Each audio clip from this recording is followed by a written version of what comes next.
Hello, and thank you for coming to the Freedom Mastery Belief Breakthrough podcast.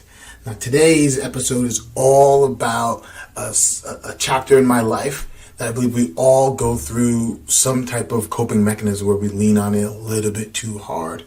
And in my case, I want to walk you through what I learned in my days of being a functional alcoholic in that way, where we all have these coping mechanisms and we all go through different things to learn how to live in this tough world.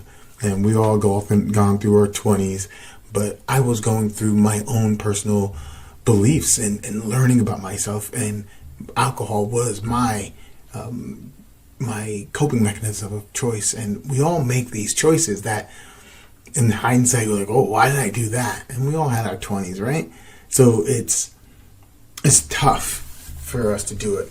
But the reason why I'm going to switch this podcast slightly different today, instead of walking you through and pulling out many different beliefs, I want to tell you the one that I actually was driving home often. And I had a belief inside of my mind that if I just waited long enough, my certain problems would go away. So I quieted my mind down. I did all the things, and I was drinking to quiet the noise, quiet the internal pressure that was inside of myself, in the hope of tomorrow will be a better day.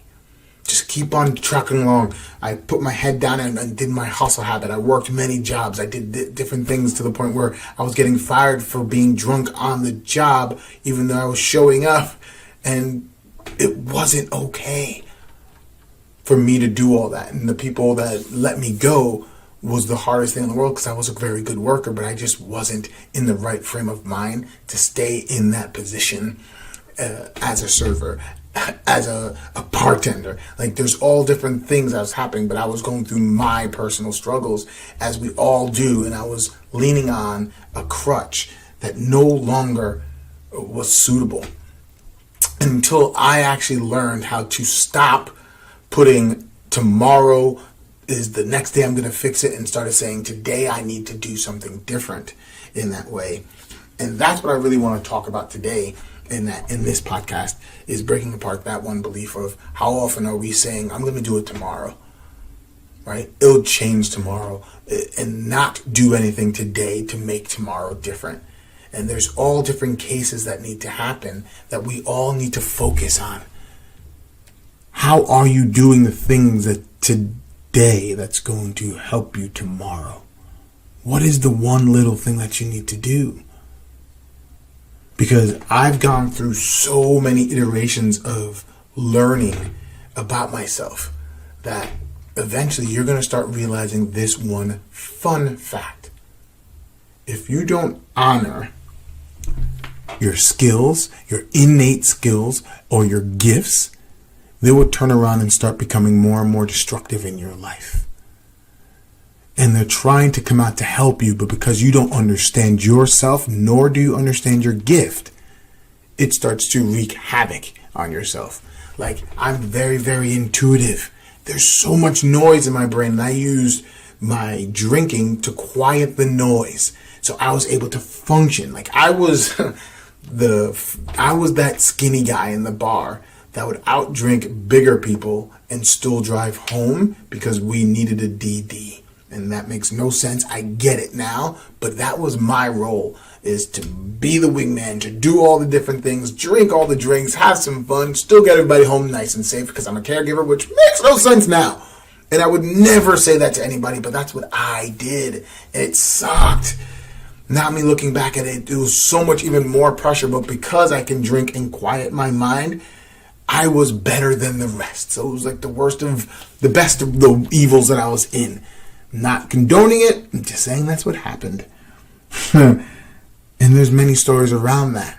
But I did it for my reasons. I did it for the ability to quiet my mind, and I was able to be functional in such a way. And that's the scary part about this, because we all have a hot mess. And if you say, I'm good, I'm not a hot mess, or I was never a hot mess, I'm going to raise an eye and say bullshit. because we're all going through our own belief systems to become the better person that we are. The person that we are going to is an intuitive person that knows many different things, that goes through their beliefs and understands what's happening inside their world. The place that you're at now or you're walking away from is a functional hot mess, especially if you're going through that journey. And that's what the Freedom Mastery process is all about, is taking you through that journey from being a functional hot mess to an intuitive high performer. As you become more and more aware of who you are, you start to understand your innate gifts. And once you start understanding your innate gifts, you start seeing the self-sabotage cycles that's happening inside your world. In my case, I kept on putting things off. And as soon as I took personal responsibility and started looking at myself and saying, what can I do now? What do I have to fix inside myself? And that word fix is a very polarizing word. But in my case, I needed to fix what was broken inside of me. I need to love myself in such a way where I no longer needed to drink to quiet my mind, but I understood why my mind was so loud in the first place. And then once I started doing that, then it took me through all these different journeys. It started to teach me all these different ways of looking at how I'm here to help people, how I'm here to guide them from their dark place, because I had my dark moment. And one of my gift markings is a Persephone line. And I'm going to be talking to you about a couple of different ways, one in specific, that you can find out what your gifts are. Because I believe that's where a lot of people have trouble, is they don't understand their gifts. They don't understand who they are. They don't sit quietly long enough. They don't stay with themselves long enough. They need a buffer like a cell phone or another person or a TV show, one of these convenient objects that always shows up. They don't ever spend the time quietly learning who they are. So they don't have time to understand their gifts, let alone hone them, sharpen them, so they could be freaking excellent at what they do and who they are. So I have learned all these through these different tools, through these different experiences, and that's the important part. How are you sitting with yourself? How are you learning about yourself so you can take apart your skill, your gift, and then turn that gift around and help other people using those gifts, which means your life just got 1,000,001 times easier. Because now you're doing something that comes very, very easy. It's natural to you because it's your gift. That is the beauty part about this. So I shifted my world once I stopped leaning on the belief of it's going to change tomorrow. And what needed to change tomorrow is I need to learn to love myself, look at myself, sit with myself. And then I got really focused on tinkering with myself and messing with myself and playing these different games with myself to understand why I did the things that I did. Why do I say the things that I say? Why do I react the way that I react? And the more and more I started looking into that, the more and more I started to see, even though I had this ridiculously high energy, I don't have to be nervous system wise jacked up as well, where I was reacting to everything. I was able to slow down and say, oh wait, what is happening?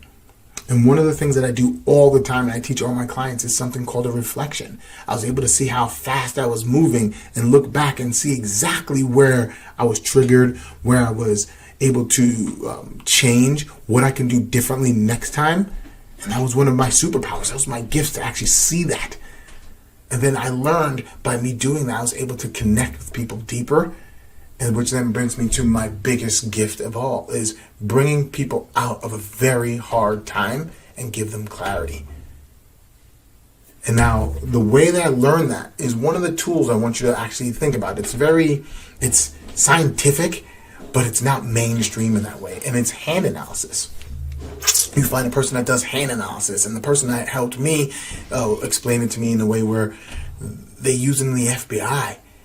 Because everybody's hand is different, but everybody's hand markings say something. So if you get a hand analysis done, they show you different aspects of who you are. There's different schools of thoughts if you're supposed to be in a certain different place. But the thing that I leaned into a lot was the gift markings that the hand analysis actually spoke about. the gift markings are all over you. I have many gift markings, and if you don't honor your gifts, like I said before, they start to create trials and tribulations. They start to create drama. They just destroy things. They can destroy things. And the biggest one is they create internal turmoil, because it's telling you, you need to do something bigger. You need to do something better. You are able. And they keep on pushing you forward. And the fact that you don't listen, you don't go there, you don't follow that gut feeling, then you have trouble. And that's what it starts to do. It starts to rearrange your life. And it makes things harder for you. But I start to lean into one in specific. I have a rare line called the Persephone line. And Persephone in Greek mythology was a soul that was able to transfer people up, that was stuck down in the underworld. And she was able to spend life in both zones, in the upper world and the underworld, right? And because she was able to do that in Greek mythology, she was able to transport lost souls from the underworld back up. And what that line represents is the ability to bring someone through a dark place and bring them back up.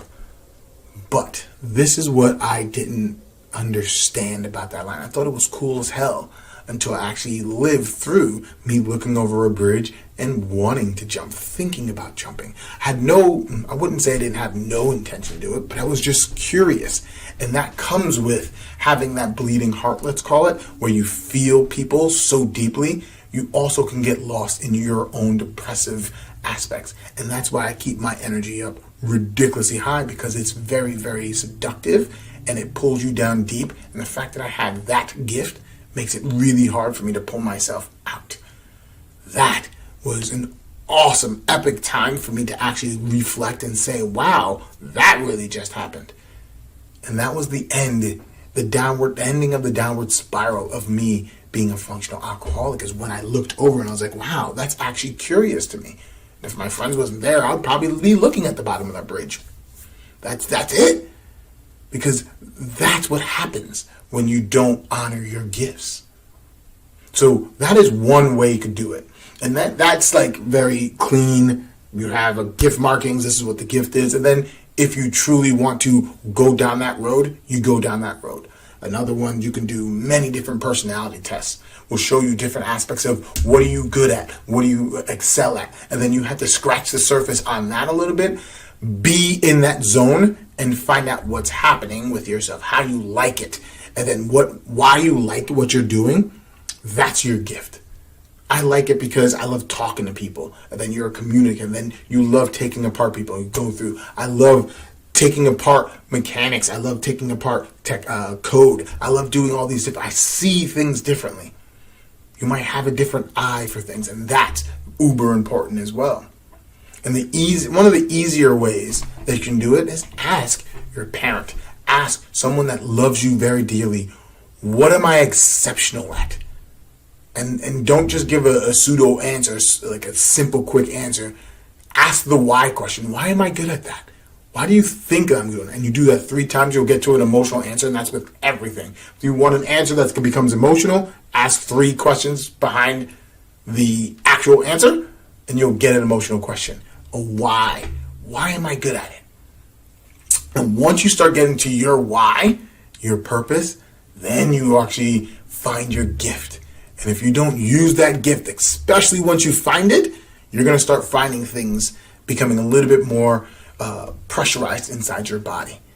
And that's never a good recipe for you making things effortless, making you live your life with the power that you can have in that way. And that's what's important. That's everything to you. And that's what I want to share with you. I want you to start finding your gifts. I want things to be easy. I want you to actually start living your life happy and fulfilled, because you're becoming more intuitive. Because once you hit your gift zone and you start going things, everything speeds up.